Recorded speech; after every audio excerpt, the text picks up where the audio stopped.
Merci encore à tous nos participants. Tous ceux qui sont là et qui ont participé, qui ont gentiment accepté de témoigner, merci encore infiniment. Je sais qu'il y en a certains qui ont dû partir, mais il va y avoir des petites récompenses, des petits remerciements, une très très belle bouteille d'Armagnac pour vous remercier. Donc André, tu seras chargé de la porter pour Quentin. Et puis, ou Sam va en avoir une aussi. Désolé André, on aura d'autres occasions de ceux qui ont pu présenter. Mais avant d'arriver aux remerciements, évidemment, on va parler un petit peu de la roadmap. Comme vous savez, Time Tonic, on se développe chaque année, à la fois grâce au succès de nos clients, mais aussi grâce au talent de nos ingénieurs. Donc, j'ai le plaisir d'être avec Benoît, qui, comme vous le savez, est notre CTO émérite depuis maintenant 2 ans, je crois, à peu près. 2 ans, oui. 2 ans. Et donc, on a beaucoup de choses à vous montrer sur la partie roadmap. Et on a beaucoup de questions à vous poser. Donc, on va aussi vous demander votre avis un petit peu sur ça. On va commencer par vous parler un peu de ce qui arrive. La petite manette est là. On va commencer par vous parler un petit peu de nouveautés qui arrivent bientôt. Bientôt, ça veut dire pas tout à fait. Alors, certains peut-être avant Noël, oui. D'autres plutôt Q1 2026. D'autres qui sont en développement et qui vont être un petit peu plus loin. Et puis d'autres qui sont... On ne donne pas de date. Mais voilà, en fonction de nos capacités d'investissement, plus nos clients nous feront des gros chèques, plus on pourra aller plus vite. On compte sur vous. Mais on a des belles choses aussi qui avancent très bien. On va en parler un petit peu ensemble. Et puis surtout, on va vous demander un peu aussi votre avis sur les priorités. Donc on commence par des nouveautés à savourer bientôt, en attendant les cocktails et le buffet. Sur 3 parties, sécurité, ergonomie et performance. Et donc ce qu'on va faire, c'est que moi je vais présenter un peu des choses et Benoît va pouvoir vous expliquer un peu plus en détail comment ça fonctionne sur différents aspects. Il y a un aspect SSO et 2FA, on en a parlé un petit peu ce matin, de l'importance de cette fonctionnalité sur la partie sécurité. Benoît va vous expliquer un petit peu les améliorations. Donc, dans le courant de cette année, on a déjà fait une très grosse mise à jour de tout ce qui est lié à l'authentification. Et grâce à vos nombreux retours, on a pu identifier de nouvelles évolutions. Parmi celles-ci, revient très souvent celle de rendre le 2FA obligatoire. Donc, ça va arriver. Le fait que quelqu'un crée son compte et le 2FA requis dès la première connexion est quelque chose qui va arriver ici incessamment sous peu. Pareil pour le SSO. Donc, rendre le SSO obligatoire, c'est-à-dire qu'on n'ait plus la possibilité de choisir entre SSO ou login traditionnel. Ce sera l'un ou l'autre. Donc ça, vous allez pouvoir le configurer. Et également, vous allez pouvoir le configurer dans le carnet d'administration de vos utilisateurs. C'est-à-dire que utilisateur par utilisateur, vous allez pouvoir définir, tiens, celui-là, c'est un externe, donc il n'utilise pas notre SSO. Celui-là, c'est un interne, donc il doit utiliser le SSO de façon obligatoire. Donc vous allez avoir le contrôle de cette granularité dans le carnet d'administration utilisateur et pouvoir rendre cela obligatoire. Super. Une autre partie sur la performance. Vous savez qu'on a des clients qui ont des très très grosses tables de données, notamment avec une fonctionnalité que beaucoup de gens apprécient beaucoup, qui est la possibilité de créer des sélections, non pas en définissant les choix, mais en utilisant des tables externes, enfin d'autres tables qui servent de référentiel. Et on a des clients, à la PHP par exemple, qui ont des référentiels de centaines de milliers de données. Et donc on a, suite à des discussions sur le meilleur moyen d'améliorer ça, 3 fonctionnalités qui arrivent très bientôt. La possibilité en fait de créer des filtres en local, c'est-à-dire que normalement aujourd'hui on peut appliquer des vues, mais plutôt que de multiplier les vues, si vous créez notamment un référentiel commun à plein d'applications différentes, vous êtes obligé de créer des vues adaptées avec les tris, avec les filtres pour chacun des cas d'usage de vos utilisateurs ou makers internes. Et donc on va permettre au niveau de la personne qui va créer la solution d'avoir des filtres et des tris au niveau du champ et non plus au niveau de la table elle-même. Donc ça devrait simplifier l'administration de ces référentiels. Et on rajoute la fonctionnalité de caching. Cache, ça veut dire mise en mémoire, c'est-à-dire la possibilité en fait d'éviter, quand on a des tris et des fils qui sont assez gros, dans un formulaire, par exemple, ça peut prendre plusieurs secondes ou plusieurs dizaines de secondes en fonction de la complexité des données. Et donc, on réduit ça de manière très significative. Benoît va vous expliquer un peu plus. Oui. C'est pas le but de détailler vraiment en détail chaque fonctionnalité, parce que sinon on va y passer la soirée. Mais pour compléter, effectivement, on a remarqué que l'usage de référentiels est quelque chose qui grandit de jour en jour, grâce à votre déploiement massif de TimeTonic au travers de vos organisations. Et donc, on est très attentif à ça. Et donc, du coup, on va vous permettre, au niveau des champs de sélection de table, de donner, au niveau de la table de destination, la possibilité de filtrer dans le référentiel, sans devoir demander à l'admin du référentiel de créer une vue que vous puissiez appliquer dans la table. Mais donc là, vous pouvez créer un filtre à la volée. Et également, vous pouvez activer la mise en cache des données. Et les données vont être mises en cache pour l'instant pendant 1 heure. Donc, c'est-à-dire qu'une fois qu'on a pris les données, elles sont mises en cache, ce qui facilite grandement l'affichage les fois suivantes. Et si d'aventure une nouvelle donnée venait à être ajoutée dans le référentiel, ça invalide le cache. Et donc, comme ça, vous avez quand même les données fraîches de l'autre côté. Okay ? C'est grosso modo la mécanique. Et également, dans la config du champ de sélection de table, vous pouvez faire une invalidation du cache manuel. Si vous souhaitez vraiment, maintenant, je veux des données fraîches, vous pouvez vous-même décider d'invalider le cache. Alors, on va itérer, on va regarder avec vous, ça fonctionne, on va l'améliorer en fonction des cas d'usage, bien sûr, pour les premiers cas d'usage de cette fonctionnalité. Mais ça, c'est des choses qui arrivent très, très, très bientôt, avec également la possibilité donc, de tester. C'est-à-dire, quand vous créez, vous pouvez tester, tiens, combien j'ai de résultats qui correspondent à ce tri, à ce filtre. J'ai 19 membres de mon personnel qui ont telle accréditation. Ah oui, ça paraît bon, c'est logique, ça correspond bien à ce que j'ai en tête. J'en ai 2000. Ah non, c'est pas tout à fait ce que j'avais prévu, donc il y a un problème dans mon filtre ou dans mon tri. Au niveau des smart texts, on en a beaucoup parlé aussi. C'est vraiment une fonctionnalité qui s'enrichit de plus en plus. On rajoute des capacités à appliquer un smart text pour toutes les lignes. Parce qu'aujourd'hui, si vous voulez l'utiliser en mode... Parce qu'on peut l'utiliser soit en mode saisie, je peux mettre du gras, du bold quand je décris dans mon champ input des informations ou quand je fais un compte-rendu de réunion. Mais beaucoup d'utilisateurs, peut-être même les 2/3 des cas d'usage, c'est en fait plus du rendu, du compte de la possibilité de publier de l'information. Pourquoi ? Parce qu'on peut mettre des variables dans son smart text. Les variables, c'est les autres champs. Donc je peux mettre une variable d'une photo, une variable d'un statut, et je peux le publier à l'extérieur en plus. Donc ça devient une page dynamique et potentiellement de partager de l'information, ou en interne également, sur un formulaire, je peux avoir du contenu qui s'affiche. Et donc ça veut dire que je peux aussi dans une vue fiche l'utiliser pour personnaliser mon affichage. Donc lorsque je clique sur un enregistrement, je peux visualiser, je vais pouvoir visualiser un petit résumé d'informations, un peu comme si vous avez, je sais pas, vous ouvrez vos applications de météo, on peut dire voilà, 5 degrés, beaucoup de vent, etc. Et puis vous voulez le détail, vous allez ouvrir, scroller pour avoir les détails de votre fiche. Et donc pour ça, c'est une capacité sur un champ de type Smart Text qui va être la possibilité d'appliquer en fait un modèle sur toutes les données de la ligne, qui sera plus éditable au niveau de la ligne, mais qui sera au niveau du champ lui-même. Et donc ça va appliquer comme un document automatique, si vous voulez, ou une page automatique automatiquement.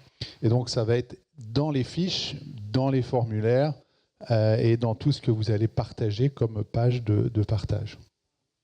D'autres choses à ajouter là-dessus, Benoît ? Très bien. Super. Alors, il y a plein d'autres petites améliorations qui arrivent. On ne les a pas listées, comme dit Benoît, on ne va pas pouvoir tous en parler. On a une wishlist, on a des arbres de Noël qui arrivent, des cadeaux, des petites choses qui arrivent. On va mettre le contrôle O. Pour ceux qui ne savent pas, vous savez qu'il y a une fonctionnalité qui s'appelle organiser les champs dans les vues de table qui permet de voir l'ensemble des l'ensemble des champs et puis les paramètres, notamment quand on utilise l'API pour pouvoir avoir les codes colonnes, etc. Et donc, il faut aller options, visualiser. Et souvent, on nous demande contrôle O. Donc, on va rajouter des raccourcis pour pouvoir accéder. Mais l'idée de raccourci devient intéressante aussi. Comment est-ce qu'on peut un peu simplifier ça? Et d'autres fonctionnalités qui sont demandées, on en a mis haute. Les copies de tab ID pour ceux qui utilisent l'API, pour ce genre de choses. Bon, voilà, plein de petites choses. Si je peux juste me permettre, par rapport au contrôle O, cette démarche s'inscrit aussi dans notre évolution continue par rapport aux normes RGA. C'est quelque chose qu'on nous mentionne assez souvent. Et la gestion des raccourcis fait partie justement intégrante de cette mise en conformité qui n'arrivera jamais à 100%, on le sait tous, mais on y travaille au jour le jour. Et quand on peut croiser des demandes d'utilisateurs avec l'amélioration de notre conformité, on le fait avec plaisir. Très bon point, merci. Donc le RGA, je ne sais pas si tout le monde sait, mais c'est le règlement général, je ne sais pas s'il y en a qui savent. Accessibilité et je ne sais plus. Ça permet de gérer les problèmes de couleur pour ceux qui ont des problèmes de vision. Évidemment, on ne va pas pouvoir faire des écrans en braille pour les non-voyants, donc il y a des limites pour aller à 100%, bien sûr, mais évidemment, on améliore régulièrement tout ce qu'on peut faire au niveau de l'interface pour respecter ces normes qui sont de plus en plus demandées, notamment pour les services publics, mais évidemment, ça concerne tous les utilisateurs. Alors, une fonctionnalité importante, c'est, il y en a certains d'entre vous qui ont pu déjà commencer à tester, c'est la possibilité de personnaliser l'interface. Aujourd'hui, vous savez que dans TimeTonic, on a des vues qui sont proposées, des vues formulaires, des vues timeline, des vues Kanban, des tableaux croisés dynamiques, etc. Et on a beaucoup de demandes de dire j'aimerais bien customiser l'interface. Et donc, je vous ai parlé un peu des Smart Text qui va permettre de personnaliser un petit peu aussi les vues fiches ou des formulaires, parce qu'on a du compte-rendu dynamique. C'est vous qui tapez directement, comme dans un champ normal, et vous pouvez mettre vos contenus. Donc déjà, il y a de la personnalisation qui existe. Bien sûr, vous avez tous les autres paramètres de choix de couleur, d'options de groupe, de dépendance, etc. Mais on rajoute une nouvelle fonctionnalité très importante, qui est une première étape vers la customisation de plus en plus complète de l'interface. C'est la notion de WYSIWYG. Tout le monde connaît WYSIWYG, ce que ça veut dire. Il y en a qui ne connaissent pas. What you see is what you get. Donc la possibilité en fait de travailler de manière avec une interface on construit l'interface et puis on demande ensuite de visualiser. Puis hop, c'est la même chose. Donc on travaille vraiment en voyant le résultat final. Alors quelques logiques un petit peu là-dessus.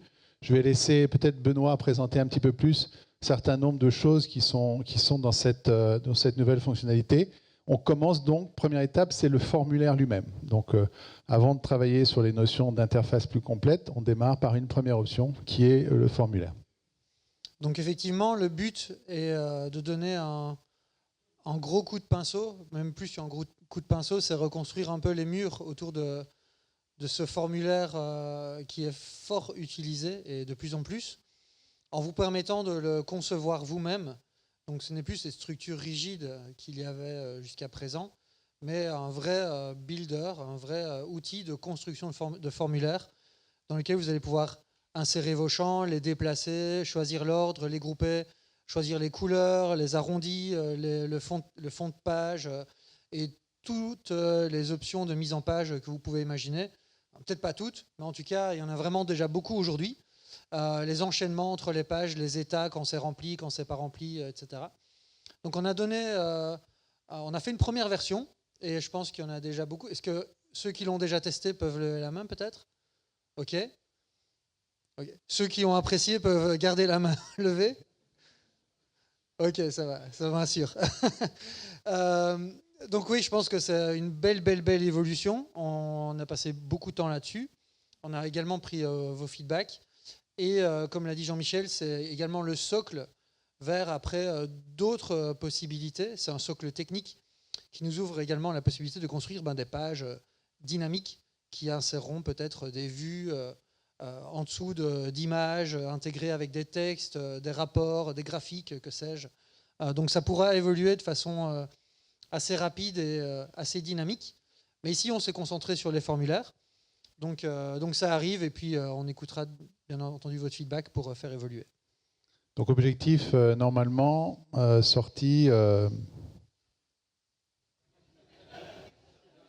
Alors, non, mais je vais être très honnête. En fait, on attend votre feedback pour le sortir. Donc en fait, on attend le OK de certains de vos clients pour nous dire go, en attendant que vous ayez votre environnement dédié, notamment la PHP, Veolia, etc., Equance, les gros, entre guillemets. Dès que vous nous dites go, on publie. Et normalement, notre objectif, pour être très franc, c'est semaine prochaine. Donc, Hakim, André, Nathalie, Christophe, vous êtes OK, vous dites OK, on publie. Après, évidemment, on va mettre des améliorations. Le premier objectif, c'est que les formulaires existants, parce que c'est très utilisé, ne soient pas cassés. Donc, évidemment, assurez-vous que tout ce qui existe fonctionne pour ne pas casser tout ce qui peut exister. Donc, vous voyez, c'est du très bientôt. On parle de la semaine prochaine ou dans, en tout cas, quelques semaines maximum pour déployer cette nouvelle fonctionnalité. Alors, deux autres aspects peut-être importants sur la personnalisation justement de formulaire. Ce qui est intéressant aussi, c'est qu'on peut donc personnaliser les en-têtes, les pieds de page, le mot de la fin, vraiment le construire avec la même logique. Vous pouvez vraiment construire vos éléments. Et vous avez également les fonctions de partage qui reviennent un peu comme c'était avant. Aujourd'hui, il faut aller dans les configurations pour mettre le partage. On remet le partage dans l'option partage. Et on a aussi une fonctionnalité très intéressante qui est la possibilité de personnaliser le preview. Il y en a qui partagent des formulaires sur LinkedIn, sur WhatsApp, sur Facebook, sur des réseaux sociaux, ou dans des messageries, dans Teams, etc. Vous avez une URL, mais vous savez qu'on a une fonction qui est, je ne sais pas comment ça s'appelle, Live Preview, ou comment ça s'appelle, la visualisation des... C'est prévisualisation. Prévisualisation. Donc vous savez, on met un titre, une description et une photo qui apparaît. Et aujourd'hui, c'est TimeTonic avec une description de TimeTonic. Évidemment, si vous partagez une information sur un recrutement, ce n'est pas très pertinent pour la personne qui va arriver. Donc là, on rajoute dans cette nouvelle version VisiWig, en plus d'amélioration, la possibilité de totalement personnaliser ce que va voir la personne quand vous voulez le mettre dans une option de preview, des paramètres OG. C'est ça, les métadatas qui sont récupérés par les réseaux sociaux afin de générer la prévisualisation. Et pour info, dans TimeTonic aussi, ça fonctionne. C'est-à-dire qu'on a aussi la prévisualisation si vous mettez une URL dans TimeTonic, dans la messagerie TimeTonic. Super. Deuxième grosse fonctionnalité qui arrive assez bientôt, qui est aussi la première version d'une étape importante. Et on en a parlé. Aujourd'hui, on peut faire un peu du versionning dans TimeTonic en créant des copies complètes d'espaces de travail. Mais le vrai besoin, c'est vraiment de pouvoir faire du contrôle de version itératif sur les données, sur les applications. Sur les environnements, sur les automatisations, sur les vues, etc. Donc on a en fait construit un programme à 3 étapes sur cet aspect de versionning et de prod, pré-prod. Et la première étape, c'est de donner le maximum d'informations sur déjà la structure existante. C'est-à-dire qu'il y a un risque que vous avez quelqu'un qui va créer des superbes programmes. On a vu Sam qui faisait des workflows extraordinaires. Et puis, il y a quelqu'un qui va permettre, il va supprimer un champ. Merde, le champ est supprimant et tout mon workflow est cassé. Donc, problème. Et donc, la première étape, c'est de pouvoir bloquer cette modification si le champ est utilisé dans d'autres, dans des automatisations, dans des fields, dans des tris, etc. Et visualiser où, à quel endroit c'est utilisé. Donc, donner cette information sur la dépendance des champs. Et donc, je vais laisser Benoît donner un petit peu plus de détails là-dessus. Oui. Et donc, en fait, cette fonctionnalité... Alors, on ne l'a pas faite pour vous, on l'a faite pour nous parce qu'on avait marre d'avoir les tickets au support. Mais en vérité, c'est excessivement important pour nous de vous donner cette visibilité parce qu'on se rend bien compte que même pour nous qui intervenons dans vos espaces, c'est pas toujours évident. Et encore, nous, on triche parce qu'on peut accéder à des datas auxquelles vous n'avez pas accès. Mais donc, c'est excessivement important de vous donner cette visibilité sur ces champs. Et typiquement, il y a plein de gens qui ne savent pas que quand on supprime un lien, en fait, ça va supprimer également les colonnes de liens qui sont liées. Et c'est sans blague quelque chose qui arrive très souvent à notre support. Et vous n'en pouvez rien, c'est de notre faute. Et c'est la raison pour laquelle on souhaite encore mieux mettre cela en avant.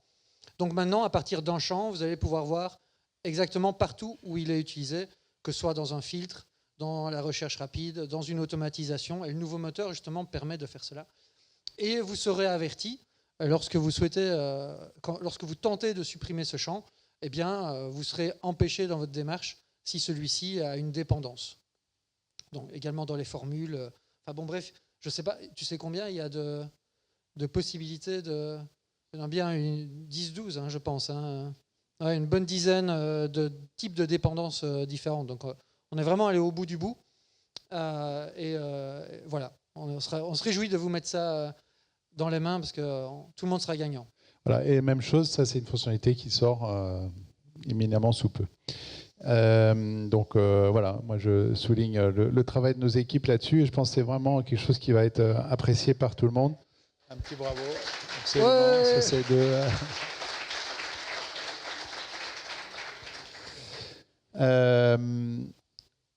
Alors, une autre partie importante, vous savez qu'on a une des forces de l'application de TimeTonic, c'est toutes les équipes terrain avec la possibilité d'avoir son application mobile native qui marche même en mode offline et qui se construit en fait toute seule. On n'a rien à faire quasiment et avec la même simplicité qu'on rajoute des champs dans ce qui ressemble à une table de tableur. Ben, on a une application mobile qui est prête instantanément et donc c'est assez miraculeux. Mais on a un problème. On a un problème, c'est qu'on a deux versions, parce qu'on a fait les choses bien. La première, toute version V1 de TimeTonic, c'était une web app de TimeTonic qui était embeddée dans du code. Et du coup, c'était lourd, c'était lent, c'était ergonomiquement pas très rapide, pas très fluide. Et on s'est dit, mais non, c'est un secteur clé. Voilà, tout ce qui est field service, audit, entretien, bâtiment, GMAO et tout ça. Et donc, on a développé deux applications, une application iOS et une application Android. Mais 80% des équipes terrain utilisent la version Android. Mais là, donc super, on va faire le focus sur la version Android. Donc ça, jusque-là, tout va bien. Mais problème, c'est que la direction, ils n'utilisent pas Android, ils utilisent iOS et un iPhone. Et puis, pas pour les techniciens, mais pour le directeur général. Et le directeur général, il dit, ça marche pas votre truc, je vous ai demandé. Mais si, ça marche. Mais non, ça marche pas. Mais en fait, parce qu'ils n'ont pas la même version. Et donc, on avait toujours un décalage entre la version iOS et la version Android. Donc, évidemment, problème, et aussi double développement, etc.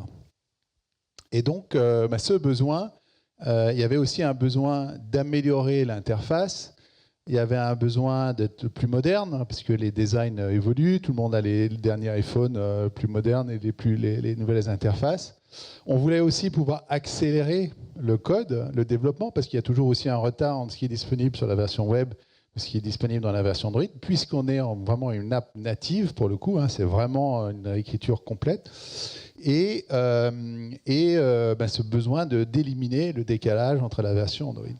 Et donc, nos développeurs ont réfléchi à ça. Je souligne Abdellah et André, André est à distance, et Abdellah qui sont là, nos lead dev mobiles qui travaillent sur ces sujets et qui ont eu ce redesign complet au niveau de l'architecture avec une réécriture complète. Du coup, on réécrit tout avec un certain nombre de choses très précises. Je vais laisser Benoît donner un petit peu plus de détails sur ce qui est modifié et ce qui change dans cette nouvelle version.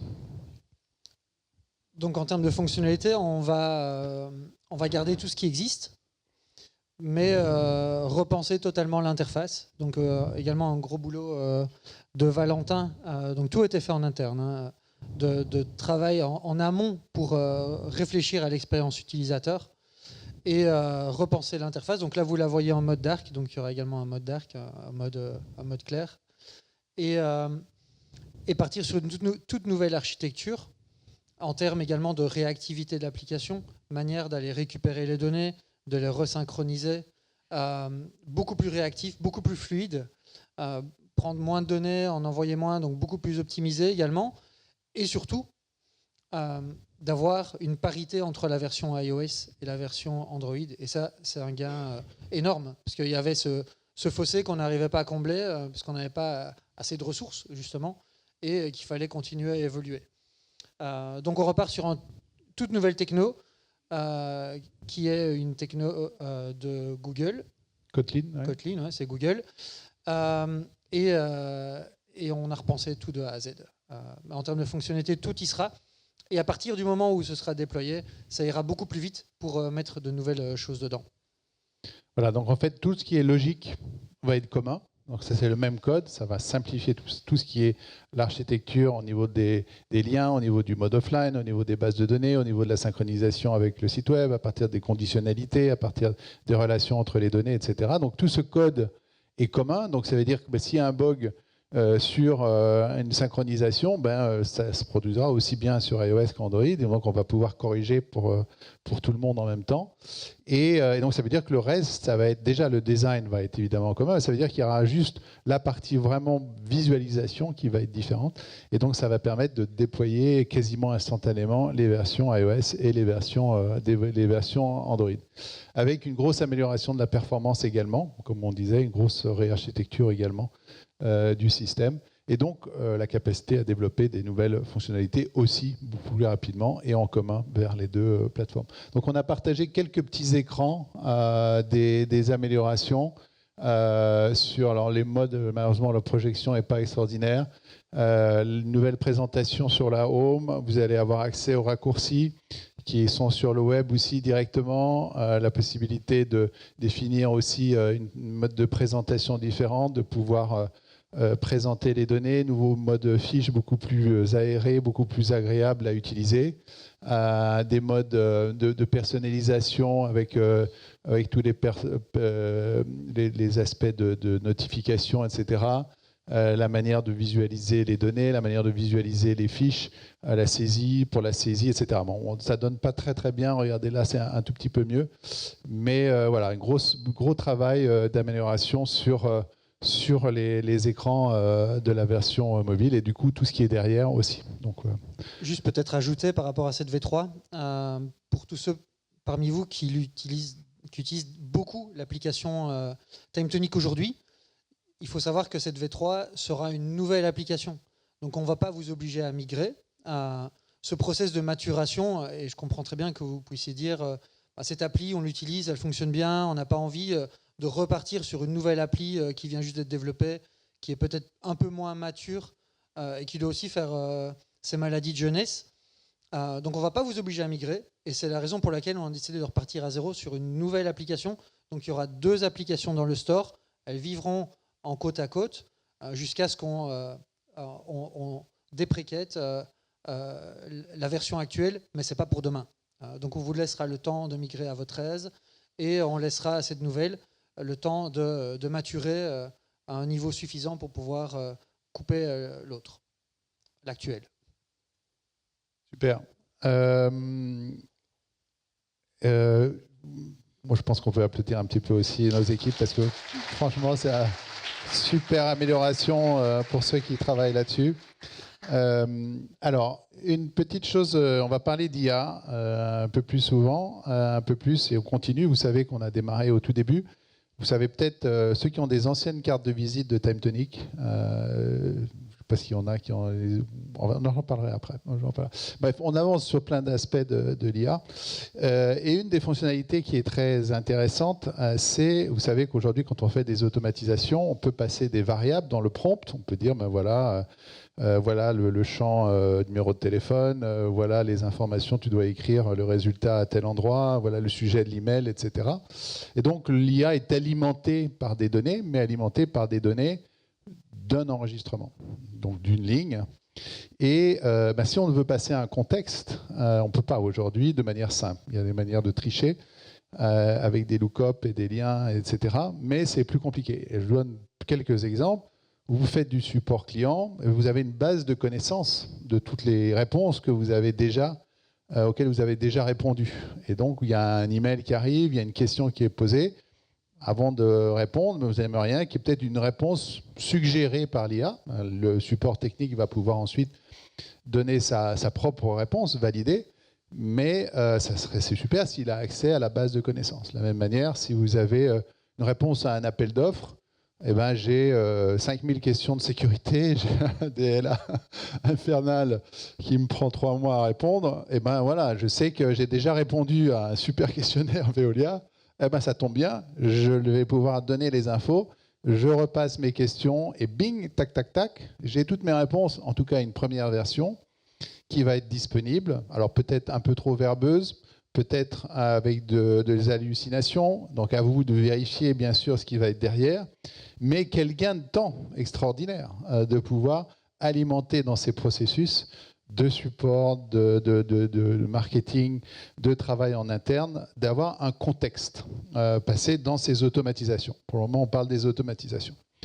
Et donc, l'idée, c'est de pouvoir avoir un nouveau paramètre dans les automatisations. Vous allez pouvoir donner en fait une table avec des vues et dire, ben voilà, je veux pouvoir passer ce contexte. Et donc, ça servira à alimenter les données. Ce qui est très intéressant aussi de savoir, c'est que, vous savez, dans TimeTonic, on fait très attention à la partie sécurité, on fait très attention à la partie gestion des droits des utilisateurs. Et vous avez beaucoup d'IA qui vont être alimentées avec toutes les données. Bon, c'est super. Mais si vous faites des questions par rapport à, je sais pas, mes droits... mes données RH, vous ne voulez pas l'alimenter avec les données de tout le monde. Vous voulez que ça soit filtré par rapport à l'utilisateur. Quelles sont les données auxquelles il a accès? Moi, j'ai accès à certaines informations, mon voisin a accès à d'autres informations. Et donc, ma requête IA doit aussi tenir compte de cette fonctionnalité, la capacité à filtrer aussi le contenu. Et donc, pouvoir alimenter du contenu d'IA et du contenu filtré et du contenu filtré dynamiquement en fonction du profil de l'utilisateur, des choses qui vont être possibles avec cette nouvelle capacité, donner un contexte avec une vue lorsque vous allez passer des informations à une IA. Ça va venir assez vite, c'est pas pour la semaine prochaine, mais c'est dans un avenir assez proche et on va aussi bien sûr itérer avec vous par rapport à ces besoins, mais ça va donner des choses, je crois, assez intéressantes. Donc là, je prends un exemple. Voilà, vous avez une liste de questions, vous avez une liste de réponses. Et tout ça va pouvoir servir de contexte, évidemment, pour pouvoir répondre ou automatiser des réponses, générer des emails automatiquement ou faire du support ou des appels d'offres. Voilà. Donc, avis, bonne idée, mauvaise idée. On applaudit si c'est bien. Ouais. S'il y en a qui ont des questions, on va y reparler. Mais voilà, une chose. Et ça arrive bientôt. Alors, il y a d'autres petites choses sur lesquelles on travaille. Encore une fois, on est sur un peu du court terme. On va travailler aussi sur des notions de nouveaux modèles. Vous savez qu'on a plein de templates aujourd'hui qui permettent de démarrer rapidement sur la gestion d'intervention, sur la gestion commerciale, sur des aspects de notes de frais ou de feuilles de temps, etc. Eh bien, on a de plus en plus de demandes aussi pour pouvoir démarrer rapidement des cas d'usage un peu plus qui existent au niveau RH, au niveau métier, etc. Donc, on travaille sur des nouveaux templates qui vont vous permettre de déployer rapidement des nouvelles solutions. On travaille sur des templates de ticketing. Vous savez que nous, on utilise du ticketing en interne. Donc, il y a peut-être besoin, vous, au niveau d'ITSM, de pouvoir faire du ticketing pour vos utilisateurs. De la gestion d'issue tracker. Vous savez que nos développeurs qui n'utilisent pas Jira, ceux qui connaissent ces outils-là, ils utilisent TimeTonic pour évidemment faire le suivi de toutes les demandes des évolutions, le versionning, la documentation, la synchronisation avec GitLab, parce que évidemment les développeurs utilisent GitLab, mais nous on a la synchrone automatique par rapport aux issues. On sait avec le référentiel pour aller ouvrir GitLab au bon endroit. Toutes ces choses qu'on utilise nous en interne, on va les templatiser pour vous permettre aussi de démarrer plus rapidement, plutôt que de passer. Voilà, nous, on a réfléchi, ça fait quand même plusieurs années qu'on utilise TimeTonic pour TimeTonic, donc on veut partager un peu ces évolutions. On travaille aussi sur des notions avec des clients dans la santé, sur la gestion des événements indésirables, qui sont des éléments très importants au niveau de la sécurité, au niveau du contrôle qualité, au niveau de suivi des équipes, sur la notion d'ordre de mission, au niveau des notes de frais, au niveau des capacités à faire des demandes et faire des suivis autour de ça. La gestion d'événements, on a géré cet événement, on a généré des badges, on a fait tout ça, on l'a fait avec TimeTonic aujourd'hui. Donc ce temps qu'on a passé à vous créer, à l'utiliser pour nous, on va aussi travailler sur la templatisation. Même chose au niveau CRM, on utilise évidemment énormément CRM, on l'a synchronisé avec Brevo pour faire des mailings, etc. Tout ça, on va essayer de travailler pour pouvoir vous donner des nouveaux templates. Bonne idée? Oui. Super. Donc ça, c'est ce qui est intéressant, c'est qu'on ne monopolise pas les équipes dev. Ce sont d'autres personnes, c'est les équipes projet, parce qu'évidemment, ce n'est pas du code, c'est du paramétrage dans TimeTonic. Donc tout ce qu'on fait, c'est des fonctionnalités qui sont accessibles. Je ne l'ai pas mis dedans, et je sais qu'il y a des demandes régulières. Pour info, il y a beaucoup de demandes aussi sur la notion un peu de store d'application ou de modèle que vous, makers, vous, équipe, vous allez pouvoir partager. C'est en tâche de fond dans les réflexions, mais on n'en parle pas aujourd'hui, mais ça fait aussi partie des choses sur lesquelles on réfléchit. Un aspect important aussi, on en a parlé sur les parties de test. Ceux qui ont déjà commencé à tester des fonctionnalités, une des grosses fonctionnalités qu'on a mis en place avec la migration, même avant la migration, pour la migration, c'était de pouvoir tester. Quand on était sur un environnement, si on a eu 2 minutes de coupure en changeant des téraoctets, des millions de données, et des dizaines de millions de milliers d'utilisateurs, c'est parce qu'on a pu tester. Donc on a tout testé dans 2 environnements différents, un qui était sur l'ancien hébergeur et l'autre qui était sur le deuxième. Et ensuite, on a fait la même chose. Donc on va créer vraiment la possibilité de créer des environnements de test. Donc ça, c'est réservé pour des très gros clients avec des environnements plateforme. On va permettre d'avoir vraiment 2 environnements complets pour tester les fonctionnalités TimeTonic. On reste sur ces aspects-là. Et donc, non seulement pouvoir les tester, ce qu'on vous permet déjà de faire, mais en plus, éventuellement, pouvoir avoir un décalage d'un certain temps, délai supplémentaire sur les tests. Je ne sais pas, Benoît, si tu veux rajouter quelque chose là-dessus. Non, pas spécialement, effectivement. Je pense que tout a été dit. Et pour nous, c'est très important de pouvoir vous permettre de tester. C'est vraiment du feedback qui est hyper important. Et surtout pouvoir vous permettre de tester dans de bonnes conditions, c'est-à-dire un environnement un jour, des données, vos données qui soient assez fraîches que pour pouvoir effectuer des tests qui soient totalement relevants par rapport au cas d'usage. Donc on a industrialisé tout ce process. Voilà. Et ça va encore s'améliorer avec le temps. Voilà. Et ça va être donc, on va avoir des offres plateformes avec des environnements dédiés pour certains clients. Grosse étape, on a parlé de l'application mobile V3 et on avait plein d'idées sur des améliorations. Et donc un peu sur la même logique de faire une version séparée pour ne pas risquer de casser entre guillemets des choses. On a décidé de faire un gros chantier. Et on l'a appelé TimeTonic V8. Il y en a qui ont peut-être connu la V6 avant la V7, qui est celle que vous utilisez aujourd'hui. Et donc, on a démarré maintenant, il y a plusieurs mois, une réarchitecture complète de TimeTonic sur plein d'aspects différents. Et je vais laisser, peut-être relever une liste, on montrera un tout petit peu quelques exemples d'écran. Je vais laisser Benoît un peu discuter de certaines fonctionnalités qui vont être dans cette nouvelle version. Oui, donc en fait, il faut savoir que ce travail, c'est un travail qui a été initié de par, encore une fois, le feedback et les remontées. C'est on a besoin d'une nouvelle API. On a besoin du versionning. L'interface a besoin d'un petit coup de peinture. Toutes ces choses, elles sont entendues. Mais pour moi, en tant que CTO et en tant qu'équipe, il est important de placer ça toujours les pions dans le bon ordre. Et on est arrivé à un moment où on s'est dit, OK, on prend tout et on en refait quelque chose sur base de l'existant, de notre connaissance. De vos cas d'usage que l'on commence à connaître et co-construire ensemble cette V8. Et donc ça commence par le back. C'est également anticiper de futurs besoins. C'est repenser totalement le socle de données. C'est repenser l'interface le front. Et j'ai cru voir des visuels. Donc voilà. Donc c'est repenser cette interface. Refonte des tables, c'est quelque chose de fondamental et on a passé énormément de temps à évaluer comment réorganiser les données pour que quand vous créez des liens, eh bien ça continue d'être rapide.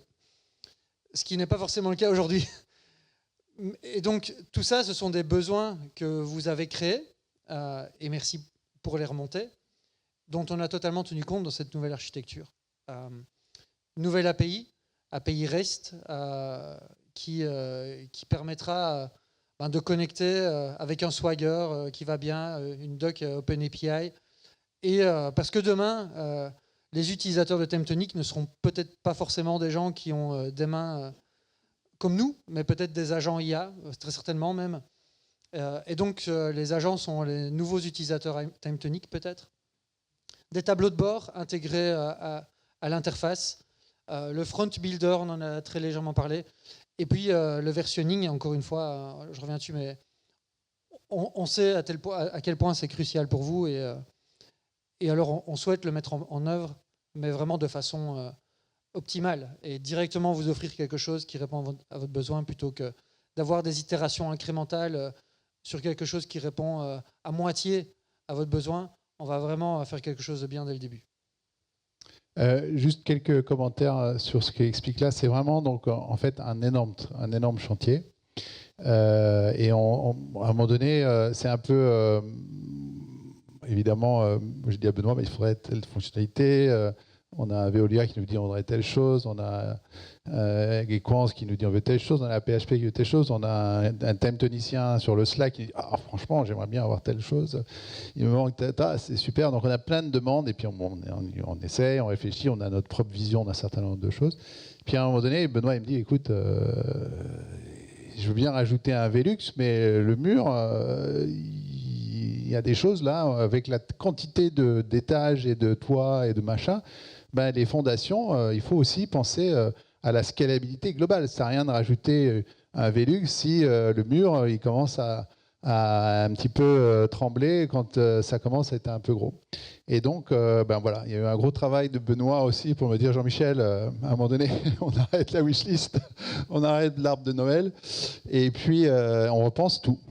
Et donc, évidemment, ça a un coût, ça a un délai, ça implique. Donc, on veut vous prévenir aussi. Ça veut dire aussi qu'il y a un certain nombre de choses qui vont aller un tout petit peu moins vite sur certains aspects parce qu'on est dans une refonte majeure pour passer à la prochaine étape. Et comme dit Benoît, il y a deux très grosses étapes pour nous.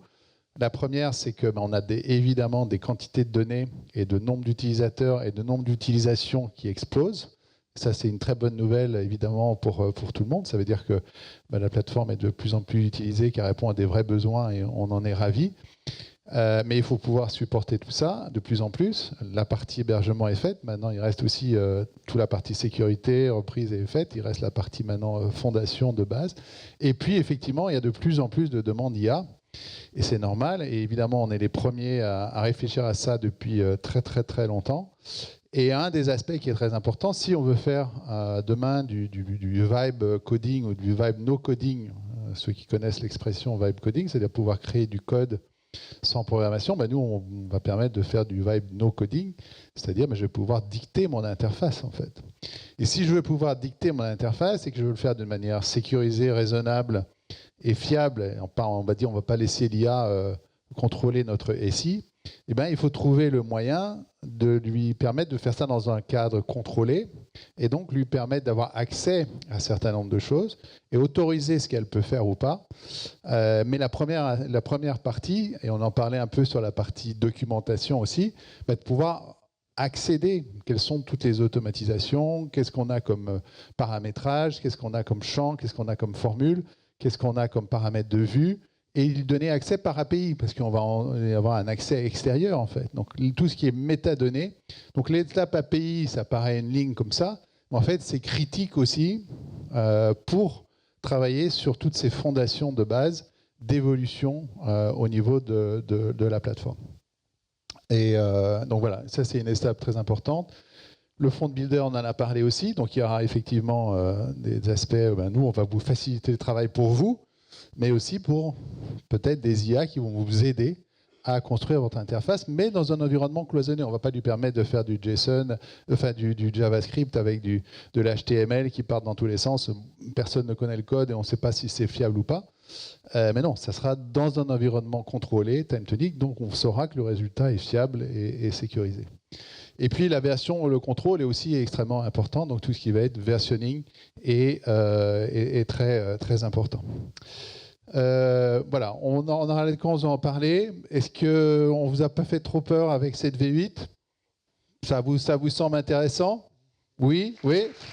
Yes. Super. Alors, on a parlé un petit peu de ça. Et du coup, on va en parler un tout petit peu plus avant de clôturer.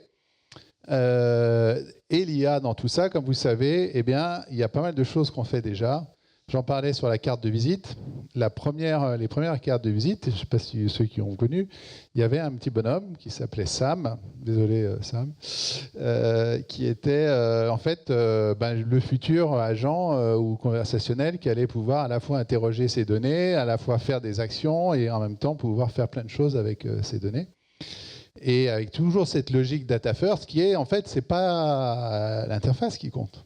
C'est la donnée. À partir du moment où on maîtrise ces données, qu'on y accède via une API, via un tableau de bord, via une application mobile ou via un agent IA, eh ben on contrôle ces données. Ce qui compte, c'est le contrôle de ces données. Donc évidemment, c'est très important. En plus de centraliser, parce que si c'est éparpillé dans des tas d'outils différents, eh ben on ne peut pas utiliser de l'IA pour entraîner, pour apprendre, pour faire un tas de choses.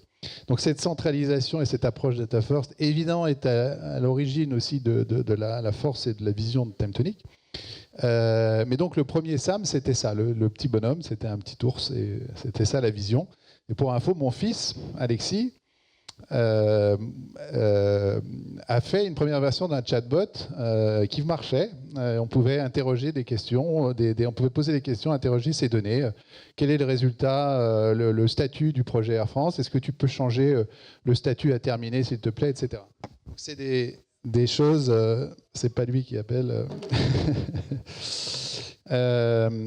Et donc, il a fait cette première version. Alors, il faut savoir qu'aujourd'hui, mon fils, il est aussi. Il vient de quitter, mais il était pendant 6 ans chez Apple au niveau intelligence artificielle. Il vient de rejoindre une start-up très très bien financée pour être Head of AI. Donc on a souvent discuté de tous ces sujets, mais voilà, c'est des sujets qui datent depuis très longtemps. Et donc voilà, on vous présentait un tout petit peu un certain nombre de choses qui sont en conception au niveau de l'IA. On en a parlé un petit peu. On vous a parlé déjà de ce qui existe ou qui arrive très bientôt. Et là, on va juste faire des bullet points, il n'y a pas d'écran, mais juste faire certains, juste pour vous donner un petit aperçu des choses sur lesquelles on travaille. Ce que vous savez déjà, c'est qu'il y a dans time-to-nique un GPT qui est entraîné sur les vidéos, sur même les vidéos d'It's-Time, je crois, qui est entraîné sur les helpdesk, qui est entraîné sur toute la documentation time-to-nique, qui vous permet de poser des questions. Tiens, comment je fais pour générer un document automatique et l'envoyer par email ? Ben, vous pouvez poser la question et puis ça va vous documenter cette fonctionnalité. Donc ça, c'est déjà en place depuis maintenant un bon moment et ça s'améliore au fur et à mesure où on enrichit avec les données. C'est enrichi tous les jours avec les données. Ensuite, on a mis l'IA pour automatiser. Ça, c'est déjà des choses qui existent, on en a déjà parlé. Je peux automatiser la réception d'un email, je peux automatiser l'extraction de l'information d'un devis, mes notes de frais, etc. Et puis, il y a plein d'autres choses dans notre liste. On voulait les partager un petit peu, sans vous donner de deadline précise, mais juste partager un petit peu, parce qu'on en parle évidemment. Tout ce qu'on fait est aussi un petit peu dans cette logique. IA pour concevoir, donc une IA qui va permettre de faire justement de la conception d'interface, ou de la conception d'automatisation. J'aimerais qu'on puisse faire telle chose. Donc, faciliter le travail des makers, des prototypages, de pouvoir tester ce qui est possible. Vous allez demander à une IA, tiens, j'aurais telle fonction, quelles sont les tables qui sont nécessaires, quelles sont les vues qui sont nécessaires, quelles sont les automatisations qui sont nécessaires. On valide le concept et puis, vas-y, hop, et puis crée-moi la première version qui va bien. Donc, on travaille là-dessus. IA pour discuter, c'est-à-dire qu'aujourd'hui, on automatise, mais demain, on va pouvoir interroger ces données. Donc, la notion de chat avec du RAG, mais avec donc la possibilité d'interroger ces données. Vous voulez déployer un agent à vos 100 000 agents de la PHP, ben vous pourrez dire, ben voilà, c'est possible si vous le souhaitez avec TimeTonic. Avec cette logique de privé, c'est sur ces données et ça sera dépendant de l'utilisateur en fonction de ses droits et de ce qu'il peut accéder. IA pour interroger aussi, c'est-à-dire pouvoir poser des questions stratégiques, pas juste affiche-moi des informations, mais pour analyser, demain pour agir, donc poser des questions, mais aussi fais telle chose, et voir potentiellement de manière automatique, avec tous les risques qui sont associés. Est-ce qu'on va laisser vraiment les agents, dans quelle mesure on doit les contrôler? Et l'IA pour documenter, on en a parlé, si on est capable d'avoir tous ces métadonnées, on va pouvoir aussi générer plus facilement de la documentation qui vont favoriser la compréhension de ce qui existe pour la maintenabilité de nos outils. Voilà, quelques pistes sur lesquelles on travaille. Ça vous semble intéressant? Benoît, tu veux rajouter quelque chose là-dessus? Rien à dire. On voit la pression qui augmente. Non, Benoît, il faut savoir qu'il c'est un marathonien. Il fait des ultra-trails. Il vient de faire son premier ultra-trail dimanche dernier, sous la pluie, les grêles, le froid. Et donc, c'est un sportif de très haut niveau. Et quand il court le matin pour s'entraîner, il écoute des podcasts sur l'IA. Et sur, voilà, donc, il connaît tous ces sujets très, très, très bien. Voilà, un petit peu un aperçu. Alors juste un petit rappel un petit peu de l'approche Data First, encore une fois. Pourquoi pour l'IA c'est aussi particulièrement intéressant? On en a parlé tout le long de la journée. La centralisation des données, l'orchestration d'outils, parce que la force d'une plateforme no-code, notamment une plateforme Data First comme TimeTonic, c'est qu'il n'y a pas nécessairement besoin de tout avoir dans l'outil. On n'est pas obligé de tout faire ou de tout savoir faire, mais je peux utiliser, m'interfacer facilement avec mon ERP qui va me donner les données fournisseurs. Les données fournisseurs apparaissent dans TimeTonic. Et tout d'un coup, je peux faire une automatisation, une visualisation. Et donc, je n'ai pas besoin d'avoir l'outil qui fait tout, mais j'ai besoin d'un outil qui est capable d'orchestrer, de relier, de centraliser des données et des informations. La traçabilité, très important. Vous savez, dans tout ce qu'on fait dans TimeTonic, vous savez qui a fait quoi à quel moment. Et quand vous avez...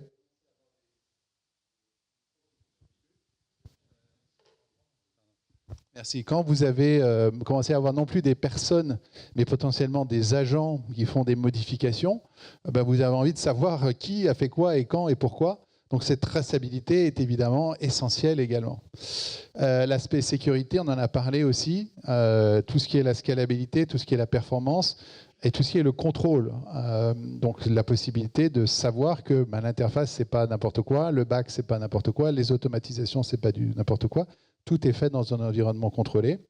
La transparence, c'est qu'on sait, ce qui se passe. C'est pas du code, c'est pas un outil fermé. Vous avez la vision complète. Vous savez tout. Quelles sont les données, quelles sont les automatisations, quelles sont les vues, quels sont l'historique de ce qui s'est passé. Donc cette transparence est essentielle si on veut avoir la confiance dans l'IA, qui est essentielle aujourd'hui parce qu'on sait que ça va prendre énormément de place. Ensuite, l'autre aspect, c'est évidemment l'adoption par les métiers.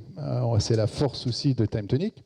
Et cette problématique, on en a parlé, de gouvernance, de création d'outils, c'est la même problématique. Si je veux donner un peu de pouvoir à mes équipes d'utiliser de l'IA, il faut aussi que je réfléchisse à cette gouvernance et de comment je travaille. Et donc, l'adoption par les métiers, c'est aussi la gouvernance. Et donc, c'est aussi un aspect qui est important.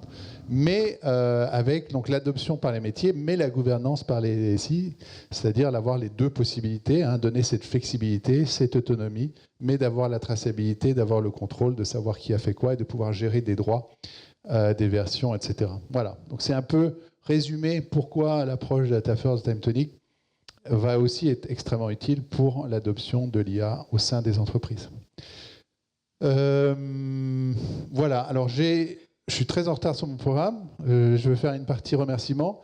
Je voulais juste vous dire que Si vous voulez, pendant les quelques prochaines minutes, bien sûr, n'hésitez pas à les envoyer, mais je veux bien, s'il y en a qui en ont, il y avait tout à l'heure des suggestions, tout est enregistré, on va avoir de l'IA vocale qui va nous faire la transcription globale, donc pas besoin de noter à la volée. Qu'est-ce que vous avez en plus ou en parallèle ou en commentant les suggestions qu'on vous a passées? Qu'est-ce que vous avez aimé? Qu'est-ce que vous aimeriez voir en plus? Qu'est-ce qui vous manque au quotidien, demain, tout de suite? Donc voilà, je vous propose de prendre quelques minutes pour répondre un petit peu à vos questions. Mais en fait, la projection est très... On les montre rapidement, juste peut-être, effectivement, pardon, je repasse en arrière. Juste un tout petit peu, quelques écrans de V8. Il faut regarder un peu plus par là. En fait, il y a des certain nombre de choses au niveau du design. C'est encore en work in progress un petit peu, hein, on travaille là-dessus, c'est encore de la modélisation. Mais il y en a qui vont apprécier, il y a des notions de groupe sur les carnets qui arrivent. Et puis un certain nombre de changements sur la présentation, je vais juste montrer ça rapidement. Et puis voilà, on recommence à redesign sur la partie un peu table, avec une manière un tout petit peu différente de présenter les données. Alors on ne voit rien là-dessus malheureusement, et puis c'est des données de test. Mais voilà, il y a tout un tas d'aspects. On va aussi normalement pouvoir mettre des groupes dans la vue table. Voilà, tout un tas d'aspects qui arrivent sur cette nouvelle version V8. Voilà, je vous ai montré ça ici. Voilà, juste pour vous donner, ça c'est à peu près 5% de tout le redesign qui est en cours au niveau de tout le design de TimeTonic. Donc un petit tour d'applaudissement pour toutes les équipes design qui travaillent fort pour tout ça. Super, donc je vous propose de passer quelques minutes, encore une fois, sur voilà, vos feedbacks et des questions, des demandes. Oui. Moi, un grand bravo déjà aux équipes parce qu'il y a peu d'éditeurs qui font autant de choses et en si peu de temps. Et un grand merci.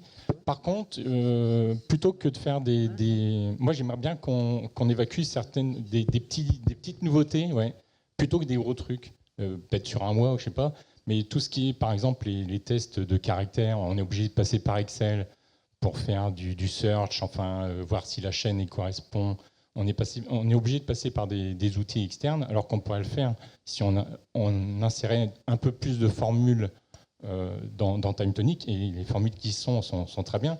Mais ces petits trucs-là qui nous pourrissent un peu la vie de tous les jours et on est obligé de passer par Excel pour faire des automes Excel, etc., plutôt de les insérer. Et ça, je pense que déjà aussi pour la hotline, ça évacuerait aussi, je pense, pas mal de problèmes. Je dis ça comme ça, vous allez peut-être le faire.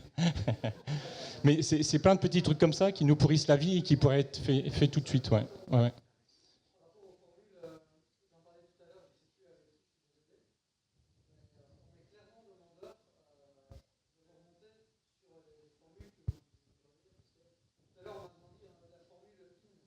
Oui, c'est ça, ouais. Primordial.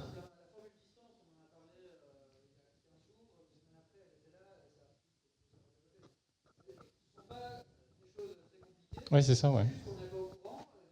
Ah, il faut lire mes posts sur Slack. Ok. Par exemple, sur les applis mobiles aussi, simplement un petit truc pour valider une fiche, un bouton valider et qui ferme la fenêtre. Et ça, super. Ça, si vous faites ça, alors là, ça évacue pas mal de trucs. Oui, pour moi, je suis une PME. Pour les PME, en 2026, il y a la facturation électronique. Tu n'en as pas parlé. Donc, est-ce qu'il faut qu'on sorte le CRM de TimeTonic ? Il faut savoir que c'est PME, mais c'est ancien DAF de grand compte qui a l'habitude de négocier très fort, alors qu'il est très très bon pour mettre la pression. Alors oui, on n'en a pas parlé, et donc il y a une question de timing, c'est effectivement l'intégration de modules externes. Pour info, on est en discussion avec plusieurs fournisseurs d'API qui vont permettre effectivement de faire la facturation électronique, dont fourni par je ne sais plus quelle banque, très très bonne. Mais on a décidé plutôt de rajouter une fonctionnalité. En fait, Benoît travaille sur le concept d'un nouveau moteur un peu d'intégration qui va permettre d'intégrer tout un tas de modules beaucoup plus facilement dans TimeTonic, de la signature électronique, de la facturation, des modules extérieurs, etc., de paiement ou autres. Et donc, voilà, un peu comme sur la V3, on fait une réarchitecture, un peu comme sur la V8, on fait une réarchitecture, on travaille sur cette réarchitecture pour faciliter l'intégration de plugins extérieurs. Question de timing. Je ne sais pas répondre à ta question. PME 2027, normalement, non? Oui, on va les recevoir. OK. On regarde, mais il y a cette notion. Voilà, on essaie dans un mode de dire qu'est-ce qu'on peut faire facilement versus ce qui rajoute un peu de code qui alourdit un peu l'ensemble plutôt qu'une vraie réarchitecture. Cet aspect d'intégration de modules externes, Benoît a des super idées. C'est un sujet qui n'est pas oublié, mais qui a jonglé avec les autres priorités un tout petit peu.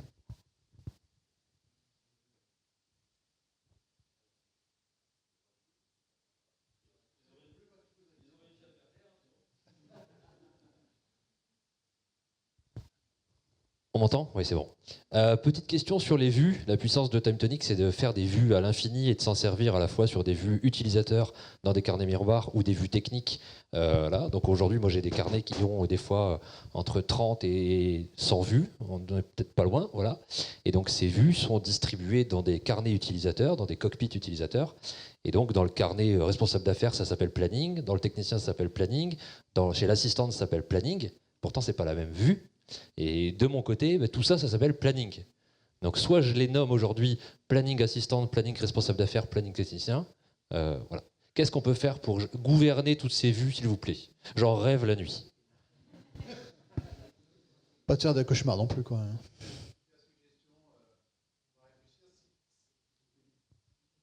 Si avec la question, tu as le design de la solution, c'est superbe. En plus, ça va aider. Donnez-moi un crayon et une demi-heure et puis on peut faire un atelier. Hein. Alors oui, effectivement, on y réfléchit avec l'équipe des concepteurs et des intégrateurs. L'idée, ce serait donc deux choses. De pouvoir avoir un libellé utilisateur qui est visible dans le carnet utilisateur. C'est un libellé orienté users. Et un libellé technique. Et si possible, une petite pop-up où on dit à quoi ça sert. Comme ça nous aide. Et alors, dans l'absolu, une table, je pense que ça vous connaissez, qui liste toutes les vues liées aux tables, et on pourrait administrer, filtrer, c'est un truc qui marche bien dans TimeTonic, ça. Et voilà, et pouvoir administrer ces vues en live, en temps réel, et de pouvoir les distribuer, et savoir quelles sont les vues qui sont dans quel cockpit, et dans quel espaçage. Tu vois? Donc on a entendu 15 jours, c'est ça que tu as dit tout à l'heure? Merci Benoît.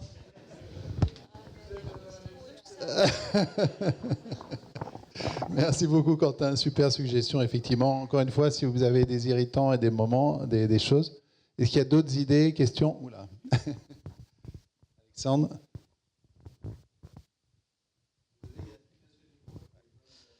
Alors moi j'avais une idée, c'était dans les templates de documents automatiques, si on avait la possibilité de pouvoir les conditionner. C'est-à-dire que si la valeur n'est pas présente, on n'affiche pas le texte qui est en face de la valeur. Dans le document automatique, Excel, Word.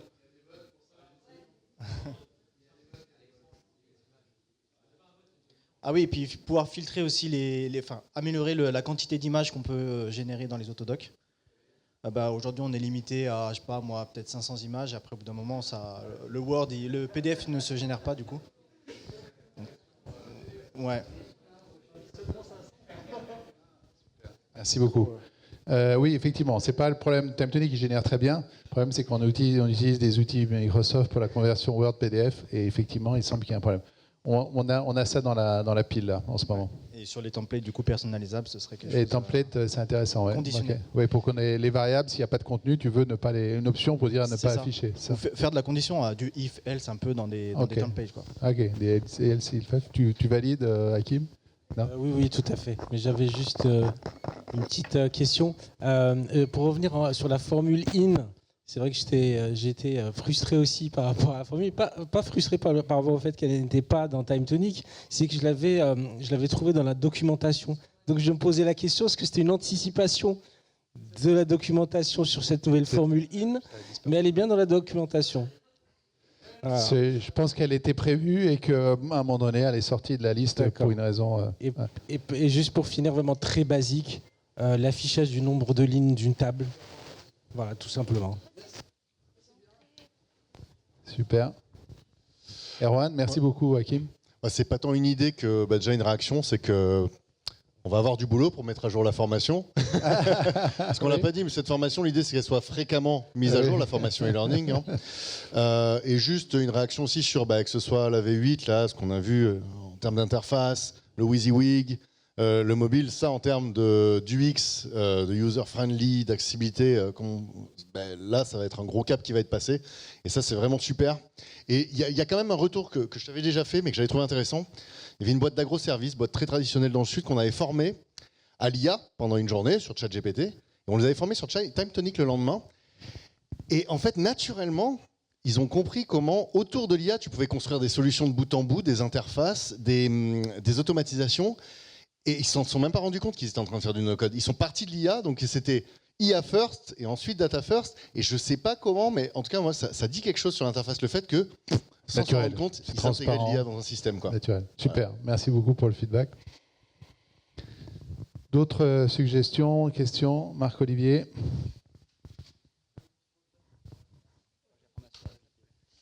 Alors moi j'ai un souhait par rapport au champ obligatoire. Ça serait un champ obligatoire en fait conditionnel, parce qu'actuellement le seul moyen qu'un champ obligatoire soit pas obligatoire, c'est de le masquer.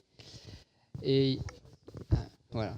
Et il y a aussi le fait de pouvoir appliquer les règles métiers aussi en mode grille. Par exemple un champ obligatoire qui soit aussi obligatoire lorsqu'on le veut l'éditer en mode grille, et non forcément de passer par la mode fiche pour le forcer.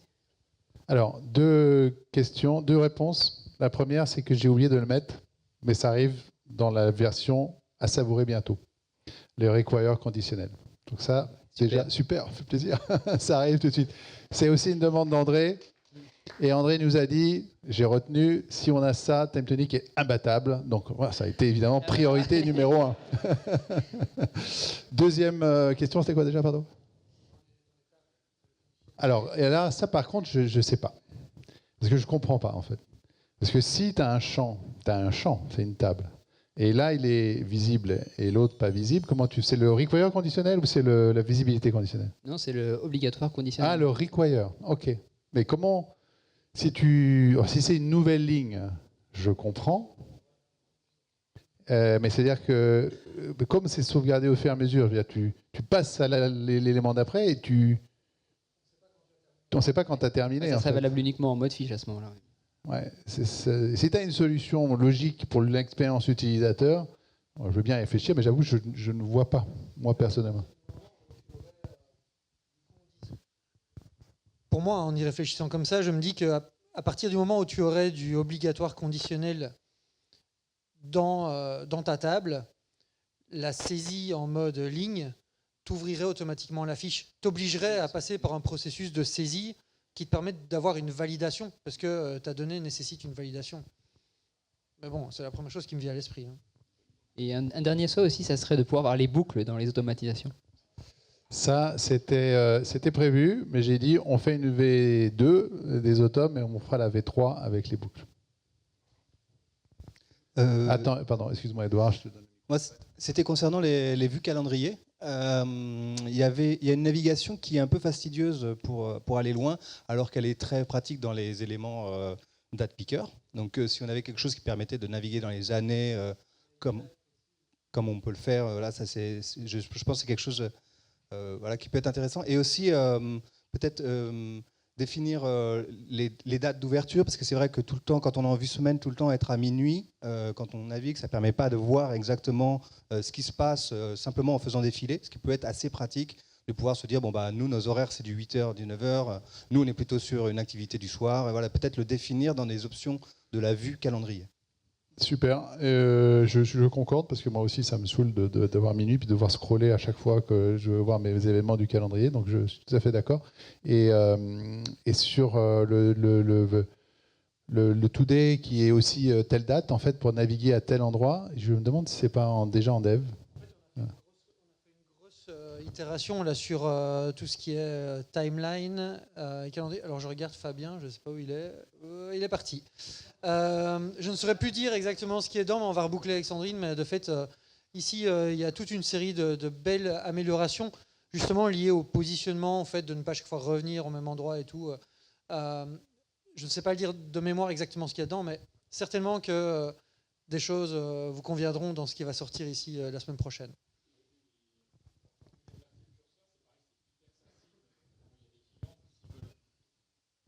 Il y a des clients qui veulent changer d'une date d'un jour à l'autre, mais s'ils ne sont pas bien sur le truc, toc, directement ça décale sur un autre. Et ça pollue la vie des clients d'enfer. Ouais. Timeline, planificateur. Edouard, je te donne après Marc-Olivier.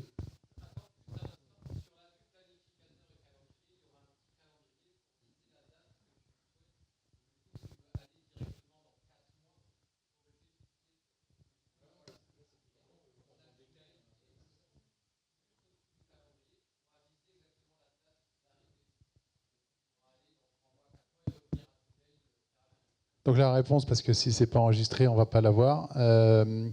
Donc la réponse de Romain qui est derrière, c'est qu'effectivement, donc semble-t-il, je suis désolé, je ne sais pas tout ce qui arrive, mais il y a de belles choses qui arrivent effectivement, c'est qu'on va pouvoir effectivement avoir un date picker au niveau du calendrier pour aller directement à un endroit aussi facilement qu'on fait le today sans avoir besoin de faire flèche pendant un mois pour aller au bon endroit.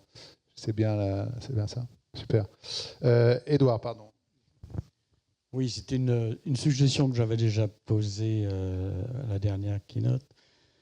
C'est d'utiliser un viewer universel pour les fichiers Word et Excel qu'on est obligé d'ouvrir avec les applications. Est-ce qu'il n'y a pas une possibilité plutôt d'utiliser l'ouverture de ces fichiers-là directement comme on ouvre le PDF? Donc avoir un éditeur, un viewer. Ah oui, ok. Ok. C'est noté, effectivement. On pourrait intégrer un moteur, je pense.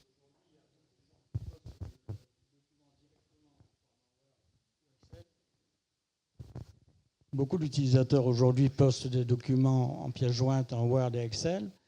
Et pour les ouvrir, on est obligé d'aller ouvrir Excel ou Word. Alors qu'il y a les viewers universels qui vous permettent d'ouvrir des formats très très divers directement sans intervention. Ça coûte un peu cher, mais c'est bon. Okay. On va augmenter les prix des licences. Question ? Bonjour. Moi, ce serait pour la possibilité de créer des comptes avec la même adresse mail. Parce qu'aujourd'hui, je crée des comptes pour différents utilisateurs qui ne sont pas sur le même site que moi. Et j'aimerais leur setup directement leur compte pour ne pas avoir la base bienvenue. Parce qu'il y a des utilisateurs qui ne sont pas forcément à l'aise avec l'informatique. Et donc, comme ça, ils ont tout direct. Et c'est pas possible, c'est obligé de passer par leur adresse mail maintenant. Si j'ai bien compris, pouvoir créer des utilisateurs différents, mais sans avoir comme identifiant principal une adresse mail, ou de pouvoir générer une adresse mail. Et donc, question, comment est-ce que tu leur communiques leur identifiant, mot de passe ?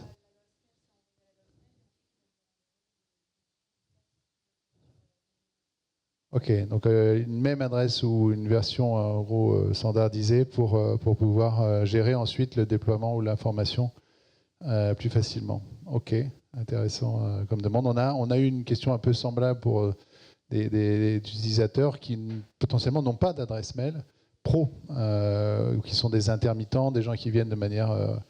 Et donc, nous, on est capable de générer on peut utiliser des adresses mail fictives, entre guillemets, ça va fonctionner. C'est-à-dire que ce qu'il faudrait, c'est qu'effectivement, cette adresse fictive soit redirigée automatiquement vers ton adresse système, en fait. C'est ça. Donc, et qui permettrait, du coup, de créer autant de comptes que tu veux avec une adresse TMP, Timetonic ou quelque chose comme ça. Et automatiquement, ces adresses-là, quand c'est créé dans ton compte, ça redirige chez toi. Ok, ça marche. Ouais. Juste pour répondre à votre question, peut-être ça vaut la peine d'essayer, je ne sais pas dans quelle société vous êtes, mais il y a la possibilité de mettre des plus dans les adresses mail. Je ne sais pas si vous savez, mais par exemple sur Google, tout ce qui est Google, peut-être vous hébergez vos mails chez Google. Si vous mettez votre adresse, enfin la particule avant le arrobase, et puis vous mettez plus 1, plus 2, plus 3, bah, en fait, cette partie-là se fait un alias dynamique. Donc moi, mon adresse, par exemple, c'est benoît@gmail.com. Bah, je peux faire Benoît plus 1, Benoît plus 2, Benoît plus n'importe quoi @gmail.com et ça arrive tout le temps dans mon adresse mail. Donc du coup, pour nous, ce seront des adresses différentes. Mais ça arrivera toujours dans votre boîte mail. Bah, à tester en tout cas. Super, ça marche. Marc-Olivier était le prochain. Oui, j'avais juste aussi un souhait par rapport aux dates. Ça arrive souvent qu'on a une date de début, une date de fin.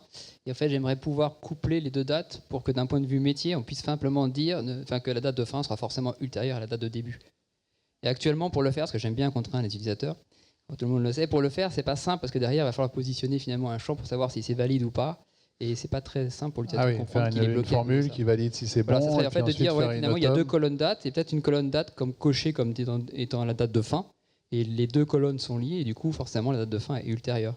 Ok. Peut-être un peu de dépendance. Ok, ça marche. Ou un filtre automatique comme une conditionnalité en fait. Ok, super. Il y avait une question ici, pardon. Pardon, il y avait le micro avant. Allez, j'ai une question, j'ai une demande concernant les tables user membres. Oui. Actuellement, c'est forcément le user ID qui est en première colonne.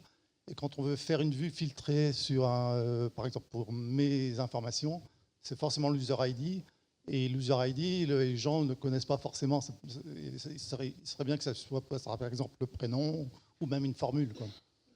Alors, c'est un bon point et c'est pas évident. Et c'est Benoît après compléter, mais il faut que ce soit unique. Si ça doit être filtré pour l'utilisateur, s'il y a deux personnes qui s'appellent David, ça va être compliqué. Donc l'ID est unique. Alors ça pourrait éventuellement être un autre champ, effectivement, à partir du moment où on est sûr qu'il est unique, pour éviter, parce que la confidentialité, encore une fois, la sécurité, et tout ça, c'est extrêmement important.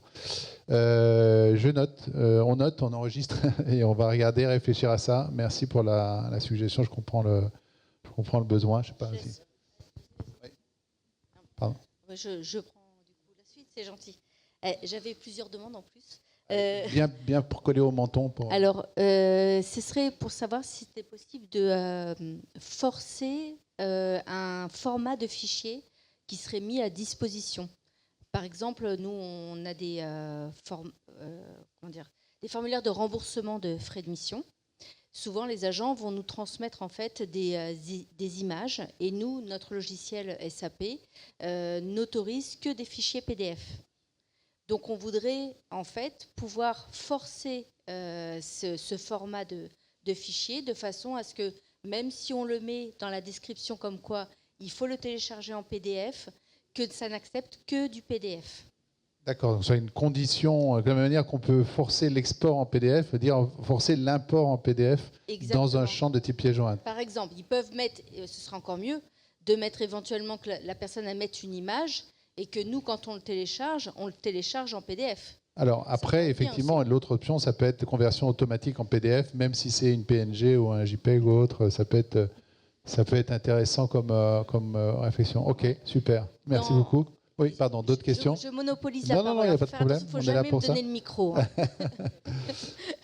Il y a une autre aussi, toujours au niveau des fichiers, savoir si on pouvait programmer et forcer le nom du fichier qu'on enregistrerait. Je m'explique. Je ne sais pas, on va avoir une demande. On a la campagne d'évaluation actuellement. Les responsables vont nous transmettre une fiche d'évaluation. Cette fiche d'évaluation, elle va être scannée à partir d'un photocopieur. Ça va s'appeler IMG3. Voilà. Et on voudrait en fait que, comme c'est rattaché à un numéro de référence, que quand on télécharge le document, ce soit au nom de cette référence-là. D'accord. De la même manière qu'on peut mettre un champ qui va pour le document généré, mais également le nom du fichier enregistré. Alors aujourd'hui, on peut le renommer manuellement. Ça oui. C'est peut-être pas très pratique si vous avez 100 000 agents. Donc je comprends le problème. Donc en fait, enregistré en base sous un nom différent de celui qui a été et qui est dépendant d'un champ qui est par exemple le concat du nom et puis l'ID, le matricule ou quelque chose comme ça. On pourrait paramétrer, mais si déjà on a l'ID, c'est déjà fantastique. Bien. Et la dernière demande, c'est au niveau de l'autodoc. Oui.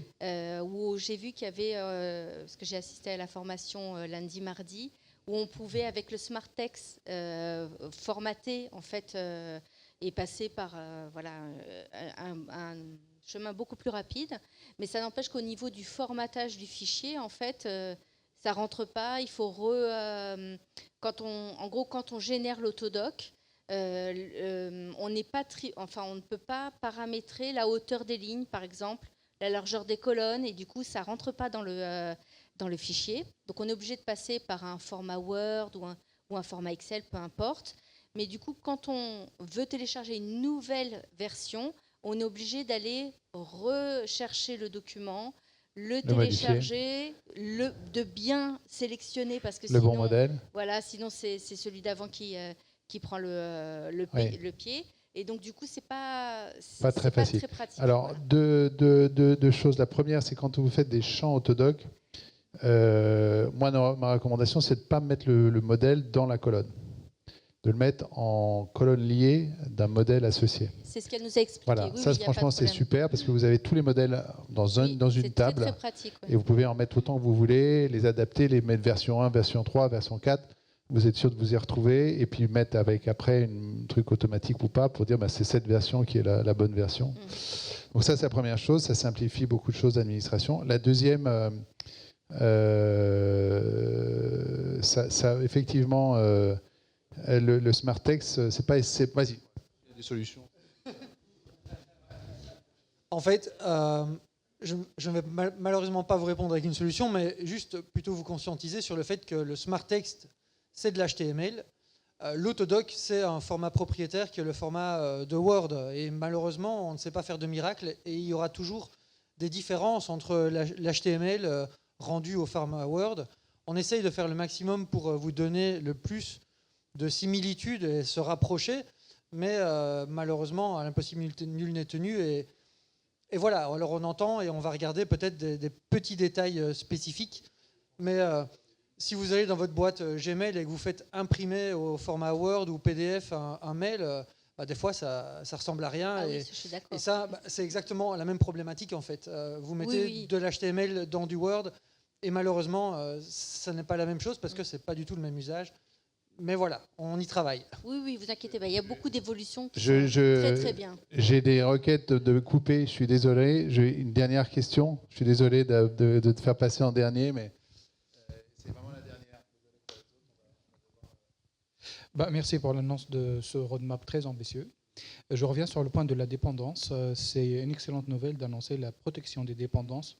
Quand on fait la conception de l'architecture, on se rend compte avant livraison qu'on n'a pas documenté la dépendance. C'est un temps phénoménal qu'il faut passer pour protéger le client d'une erreur de suppression.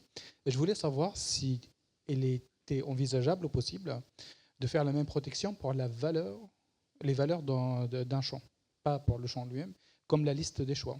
Par exemple, parfois on a la liste des choix qui sont actifs, inactifs, et on construit une automatisation sur cette valeur. Si la valeur est active ou inactive, on va construire l'automatisation. Je me suis rendu compte que le client casse les automatisations juste en mettant un point ou un S dans les valeurs. Et donc, est-ce que c'est envisageable, ce type de protection ? Juste une question. La question, c'est est-ce que c'est pas juste de proposer des selects en interdisant la saisie en champ libre ? C'est-à-dire que tu peux, quand tu fais un select, dire forcer uniquement parmi les choix de ne pas autoriser d'autres valeurs que le select. Est-ce que ça répond au plus ou moins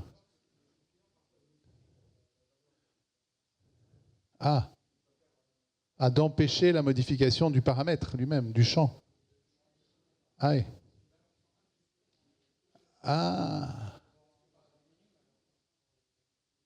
Alors, un des moyens, c'est peut-être de faire une liste de tables et de ne pas lui donner accès à la table d'enum, des listes externes. Mais oui, la couleur des listes select d'une autre table n'est pas utilisée pour les groupes. Ça, il y a une petite amélioration qui peut-être... Ok, super. Merci beaucoup, on a tout enregistré. Je suis désolé. Merci beaucoup à vous. On peut vous applaudir, absolument.